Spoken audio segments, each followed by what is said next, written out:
Welcome to RenMac Off Script. We will discuss markets, economics, policy, history, and life. It's the 19th of July, 2024. I'm Jeff DeGraff. I'm Neil Dutta. And I'm Steve Pavlik. As a reminder, all the charts that we reference are posted to our Twitter account at RenMac LLC and our LinkedIn page. And if you're listening to this but not watching it, you can go to YouTube and search RenMac, where we have a YouTube channel, and see our faces while we're doing this. Mostly the looks of horror and shock on Steve's face as Neil says something off color. Neil, what was up with the data this week? And let me ask you, maybe let's preface it differently. I was traveling, so I'm kind of out of it. I mean, I'm going to go through some of the stuff that we saw earlier in the week, but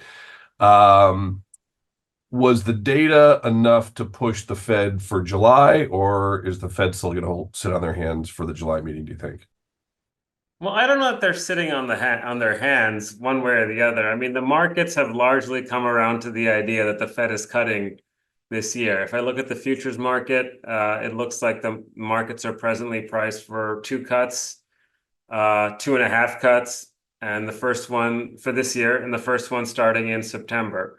I think there's a strong case to make for a July cut, but we also know the Fed's not going to go there. Okay, I mean, part of the issue is, I think it's partly institutional inertia, right? I mean, this sort of idea that, we haven't primed the markets enough for the move, even though the market's already priced for it. I mean, it's just, in their mind, it's too soon. They probably also think, look, waiting and moving deliberately has served us well, so we might as well just continue on with that. And if the market's already priced for cuts, there's very little cost to skipping July and using that meeting to just set the market up for the September cut, right? So I think that's ultimately what they'll do.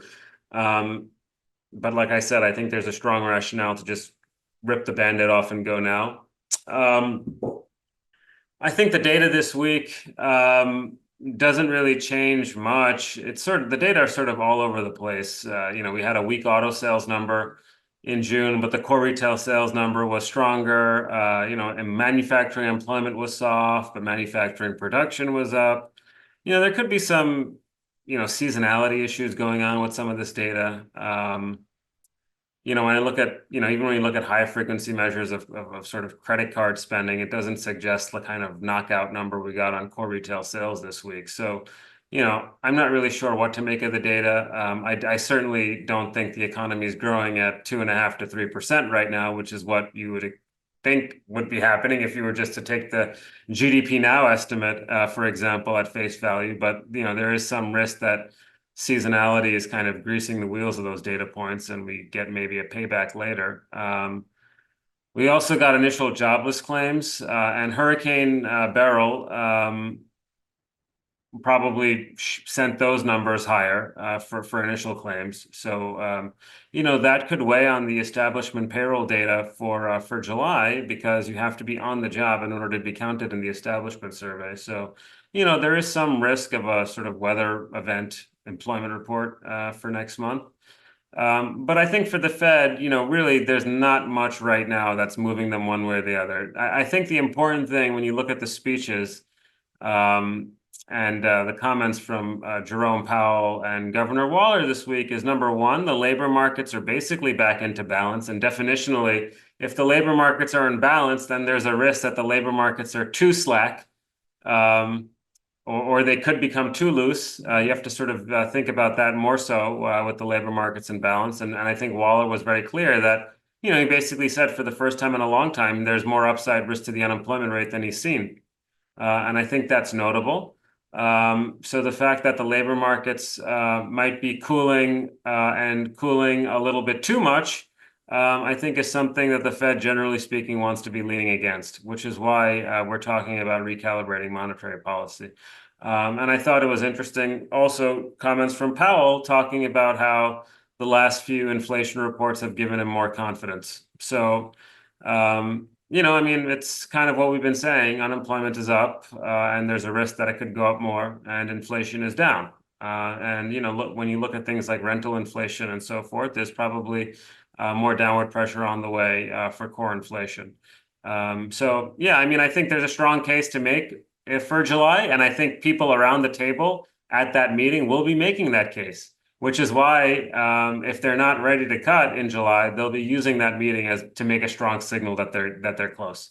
And the other thing I'd point out is we have one debate out of the way, right? Which is the Fed going to cut? I think it's highly likely that they will, right? Which is why the markets are priced the way they are. The next part of this debate is going to be how many times will the Fed go?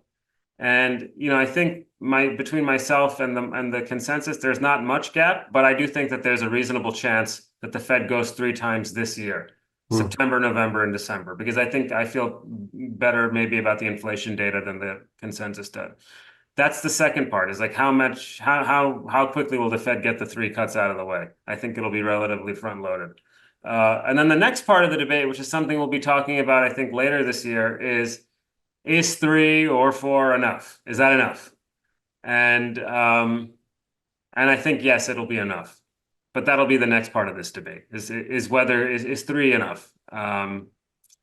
Because you already have people coming out and saying, well, that's not going to be enough. The recession's already in train. We're going to have a deeper cutting cycle. And, look, I mean, when you think about historically deep cutting cycles, you think about 07, 01, what were those? Household balance sheet, corporate balance sheet crises, large asset deflations. We don't have any of those things today. So I think it kind of, first principles dictate we shouldn't get that kind of a cutting cycle this time. So, Right. Well, so that's kind of where I'm at. if you put 75 basis points in the curve, right? So it's kind of historically right around that zone, 50 to 75 basis points. And you presume that the 10-year doesn't go up, it stays flat, then you are talking about probably 4 to 5 cuts, right? To get us into something with a 4 to 375 handle on short rates. So that'll be interesting because the curve still is inverted, but obviously starting to move its way into a more normalized position. But I think that's going to end up being important.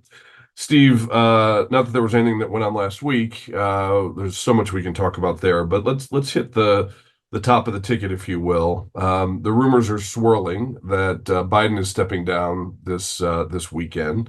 I watched the debate the RNC last night. I would say the speech, in my rough estimate, was a C plus. I wasn't really that moved by it. It wasn't something that I thought was a home run. I certainly think the emotions around what happened last weekend were higher, and maybe riding that wave more than talking about that is probably in his best interest. But anyway, we've got Biden on the precipice, it sounds like, of stepping back or stepping down, finishing out his term. And then the chaos, I guess, begins because it doesn't, at least what the rumor mills are saying, it doesn't look like he's anointing or endorsing Kamala for the slot. What's the latest from your perch? Well, I just think you see a very stark contrast. You had Republicans with their theme of their convention regarding unity after the attempted assassination there on Trump. I agree. I think Trump's speech was a little long, to put it politely. Maybe better served that he just sort of stuck to the initial part, which I think was more scripted. But is where we are. I think overall, though, outside of Trump, the event was largely scripted, and most people, I think, sort of conveyed that unity theme, which was important for them. In contrast, now you have Democrats looking to replace Biden. It looks like from the reports that these conversations actually occurred the prior weekend, that you had Democratic leaders coming to him asking him to step aside. Maybe when they didn't see him do that, they felt, okay, maybe we need to ramp up public pressure. That's where I think you saw the leaks. And now with Congress returning next week, sort of making it known that if you don't do this, we could publicly humiliate you and let the Democratic dam break, so to speak, and force you out. There's still a lot unknown, at least as we record this Friday morning. If Biden agrees to step down, is he just not going to run, or is he still going to try to remain president before January? I think that's something to watch. I think it's unclear whether or not, given just where he is in the polls in terms of Democratic approval rating, whether endorsing Harris would actually help or hurt her. That's another thing to consider there. And that's terrible, by the way. It's unclear. I mean, it's true, but I'm just being honest, going off the tells you where we are. I mean, unbelievable. Yeah. I mean, I think we mentioned this before, and I'll just reiterate. I'm not sure that candidates other than Harris really want to inherit the nomination like this. Just it's so chaotic, so divisive. We sort of think maybe they'd be better positioned politically in 2028, particularly after 4 years of Trump. I would have a tough time seeing somebody like a Gavin Newsom or from California, Gretchen Whitmer from Michigan, Josh Shapiro from Pennsylvania come off the sidelines. I could see them serving as vice president, sort of a good soldier, tour of duty, kind of like Paul Ryan, who did that for Mitt Romney, ended up becoming Speaker of the House, viewed as sort of a pro-party guy. And I think Harris is somebody, because she's unknown, there's more volatility there. She could have a higher ceiling. Polls right now don't really show that, but it's possible. She could also have a lower floor. So I don't know that she's going to solve Democrats' electability issues. One thing that's been coming up in the polls, and I think could potentially apply to Harris, is Democrats are concerned with what they're seeing in that they're being blamed by their constituents for defending Biden's health and cognitive ability prior to his debate performance. Now, according to polls, some of their constituents feel misled. I suspect if Democrats do go in the direction of Harris, you're going to hear a lot of Republicans sort of replaying these clips of Harris, feeding into her credibility concerns. So I don't think that that's going away. But from a market perspective, I mean, maybe yield a little bit to you here, but it seems like this Trump trade, not only that Trump would win, but also bring a Republican Congress, has been performing well, given people's concerns with Biden. I think now if you put somebody else at the top of the ticket, that just sort of increases the uncertainty. And are you going to see a rotation out of some of these things like Bitcoin? I know small caps may be tied into some of what Neil was talking about with lower interest rates, but that's probably a good area to hide if you think Trump's going to engage in these tariff wars. You go through a whole host of other things, banks. Yeah, banks are, if we look at the T-stat around the polls, right? So we did this for the market, and pretty clear to us that the market is looking more favorably at a Trump victory when you look at the polls. And again, I know that there's a lot of people that don't like to hear that, and I understand that. But it from the macro factors, whether it's interest rates, whether it's inflation, whether it's PMI, PPI, etc., it has the highest T-stat, still not statistically meaningful, but the highest T-stat of any of the macro factors. So, I think it's important. And, to your point, when we did it for industry groups, what we found was that banks actually have the highest relationship to the polling. In other words, more favorable towards a Trump victory. So we'll see. But yeah, I think that's gonna play itself out. Usually, from a historical standpoint in the elections, we tend to actually run pretty well into September. In fact, specifically, if we were to use the dates and work it backwards, the market you would expect to peak somewhere around September 7th using just the historical dates of an election, and then have essentially a consolidation, maybe a modest correction that tends to trough out about the 10th of October. So I know those are very specific dates. Those are not predictions by any means. It's just what the calendar would say if we applied history to today. So we'll certainly watch for that. But I do think that there was a pull forward in terms of the kind of dysfunction that's been happening on the D side of the aisle, pushing more favorably towards a R win, and then with that you're pulling forward some of those returns. It's interesting because when we looked at it versus, say, the convention dates are all over the map. Over the last 100 years, essentially, you used to have conventions in June. So you can't really, tie it to the convention points just because they've been so slippery, I guess, apropos for the business that they're in, so slippery in terms of the calendar. So yeah, definitely interesting. You mentioned Bitcoin. I loved what we saw to Bitcoin, which was this oversold condition right around the support level, really, really important support at 55,000. It did get under the 200-day moving average, which is still upsloping. So we tend to be a little bit more tolerant of that when that's in fact the case. But important because it does reflect the marginal liquidity in the system. And so, seeing an oversold condition that doesn't respond starts to suggest that the appetite for risk and the potential for liquidity in the system starting to shift or transfer obviously is higher. And that's something that is obviously a little bit unsettling, specifically to technology and the more speculative side of the ledger. Small versus large, interesting you say that. We had a big number out of the small cap names making 20-day highs. That's a momentum signal for us. That was really, really good news. Tends to give you some additional life or duration in a bull market. The next month, toss up. It's overbought. You can end up with a consolidation, but you start going out 3, 6 months, and those signals tend to be pretty pervasive and strong. What's interesting is there really isn't any differentiation. At least I would not look at the data and say, hey, this is pretty clear that you want to shift in favor of small cap versus large. Just doesn't, the data does not bear that out. It does bear out that you want to be bullish versus bearish. S&P returns out the next 3 months within that context of seeing that surge is about 10%. So obviously a pretty meaningful move in a relatively short period of time. But the distinction between small and large just doesn't really jump off the page to us. So I'd be careful about reading too much into that.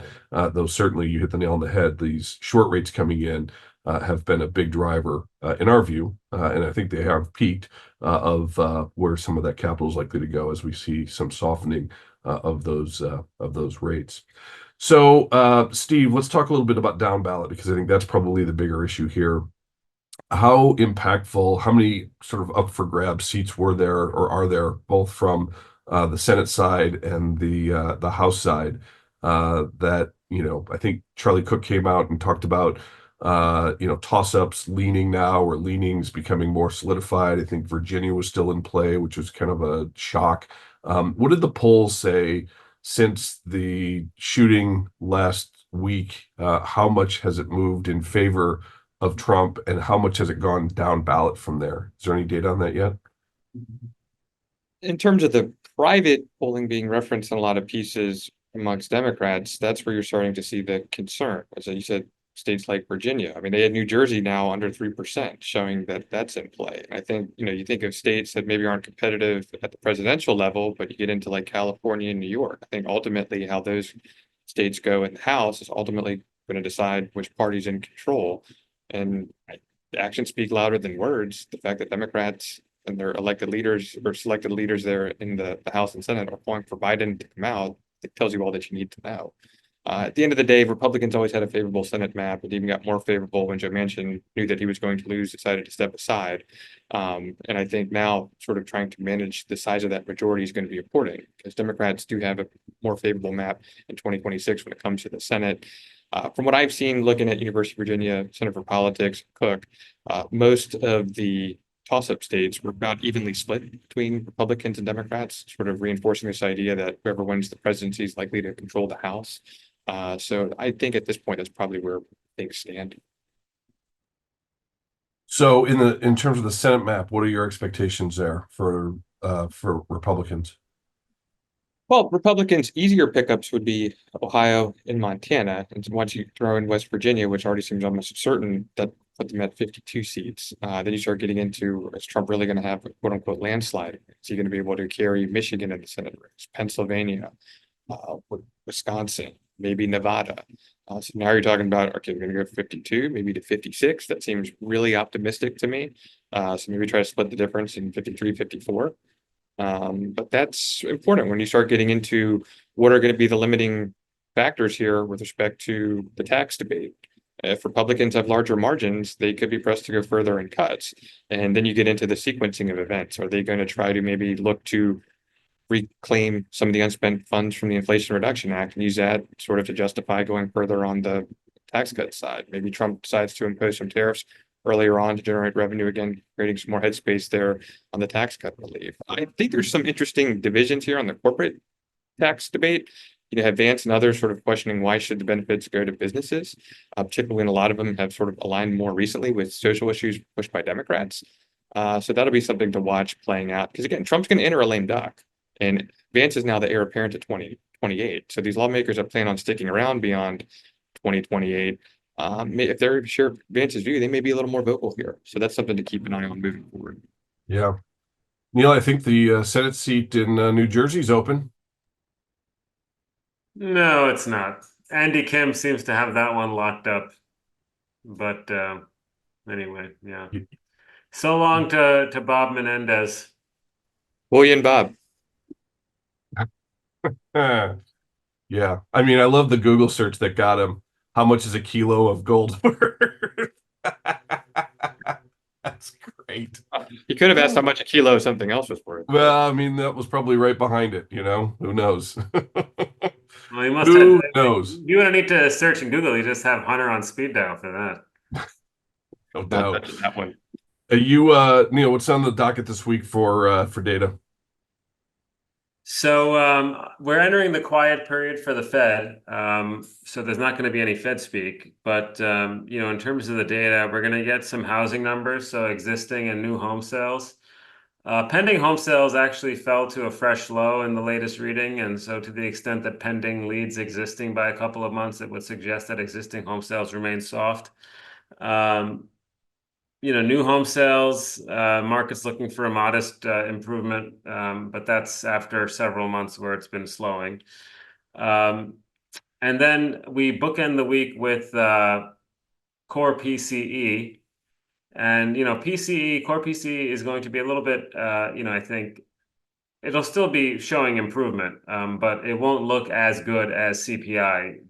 That has largely to do with like the way these numbers are constructed, right? I mean, shelter really cracked and that kind of weighed on CPI, but that doesn't count as much in PCE as it does in CPI. So, I think markets are looking for a 0.2. I think it'll be a soft 0.2, so it'll be like a 0.1 something rounded up kind of thing.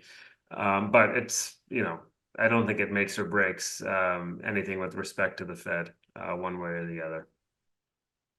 And Steve, anything over the weekend that would be a tell for you in terms of a statement coming out from the Biden campaign?